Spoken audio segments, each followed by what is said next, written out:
A ver, vivimos inundados de datos económicos, ¿cierto? Pero, ¿qué significan realmente? Hoy lo que vamos a hacer es transformar todo ese ruido en una señal clara. Vamos a construir juntos una herramienta para diagnosticar la salud de la economía y así entender de verdad qué es lo que está pasando. Es que, piénsenlo, cada día nos bombardean con cifras, que si la inflación, que si el desempleo, las tasas de interés. Es súper fácil sentirse perdido en todo eso. Muchas veces se siente como si uno estuviera tratando de escuchar una canción en medio de una tormenta, ¿no? Puro ruido. Pero la buena noticia es que no tiene por qué ser así. Existe un método, una especie de caja de herramientas que usan los profesionales para encontrar claridad en medio de todo ese caos. Y hoy vamos a armar esa misma herramienta, paso por paso, para que cualquiera pueda tomar decisiones mucho más informadas. Y ojo, no estamos inventando nada. Nuestra guía es un marco de trabajo que sale directamente de un laboratorio de macroeconomía aplicada a nivel universitario. O sea, es una metodología ya probada, diseñada específicamente para pasar de la teoría a la práctica. Bueno, manos a la obra. Ok, nuestra herramienta tiene dos componentes clave que trabajan juntos, y cada uno tiene una función súper específica, el tablero de control y el memo de diagnóstico. Pensemos en el tablero como si fuera una radiografía. Nos muestra los hechos, los datos duros. Es básicamente el qué está pasando. El memo, por otro lado, es como el informe del especialista. Agarra esa radiografía, conecta los puntos y nos dice, ok, y esto significa tal cosa. Uno es para ver y el otro es para entender. Bueno, arranquemos con el primer componente. Y aquí la clave, de verdad, no es la cantidad de información, sino la calidad. Una selección inteligente de los datos es lo que hace que un tablero sea realmente útil. Y esto es un principio fundamental.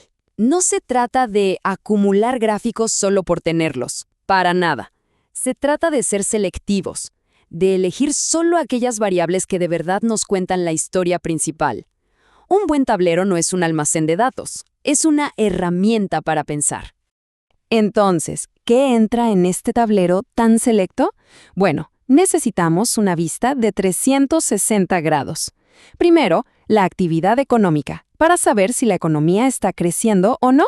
Luego, los precios, o sea, la inflación. El mercado laboral, para entender el empleo. Las condiciones monetarias, que nos dicen cómo anda el costo del dinero. Y por supuesto, el sector externo, para entender cómo nos conectamos con el mundo. Y al final, la pieza clave, una síntesis que una todos los puntos en una idea clara y directa. Perfecto. Una vez que tenemos nuestra radiografía lista, o sea, el tablero, es hora de escribir el diagnóstico. El memo es donde esos números cobran vida y se convierten en una historia coherente y, sobre todo, útil. Un buen memo no da vueltas, tiene una estructura súper clara. Se empieza con la conclusión principal, directo al grano, sin rodeos. Luego se define el contexto, el régimen actual.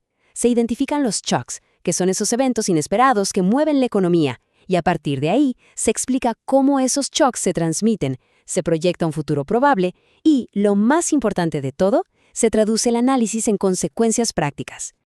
A ver, detengámonos un segundo aquí, porque este concepto es el corazón de todo el análisis. El mecanismo de transmisión es básicamente la explicación de la reacción en cadena.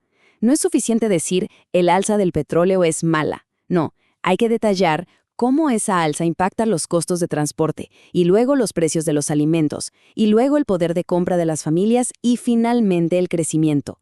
Es el mapa que conecta la causa con el efecto. Es el cómo ocurren las cosas. Ahora, construir esta herramienta requiere disciplina.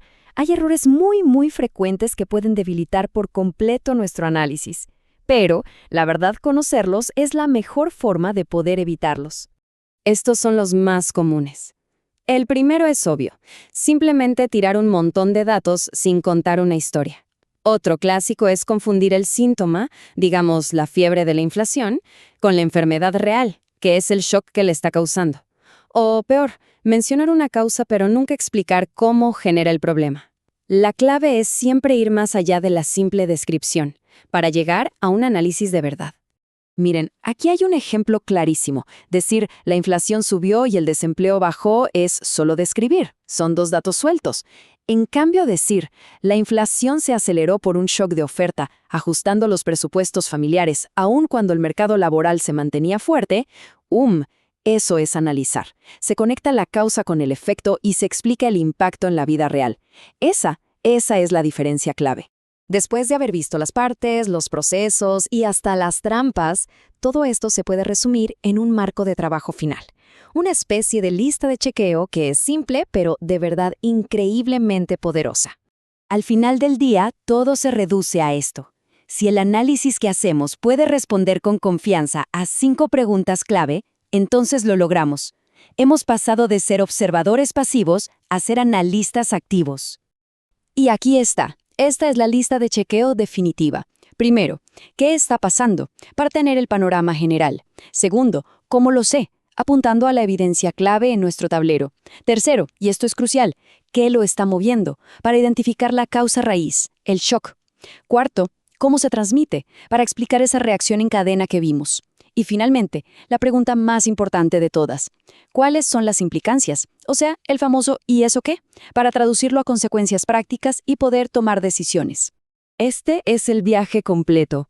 Empezamos con un mar de datos confusos, los organizamos en un tablero, los interpretamos en un memo para llegar a un diagnóstico claro y finalmente usamos ese diagnóstico para tomar decisiones mucho más inteligentes. Con estas herramientas, la pregunta ya no es un ruido que nos abruma, es una invitación a investigar. La próxima vez que alguien se enfrente a un titular económico, puede aplicar este mismo marco. Se deja de ser un simple espectador de la economía para convertirse en su intérprete.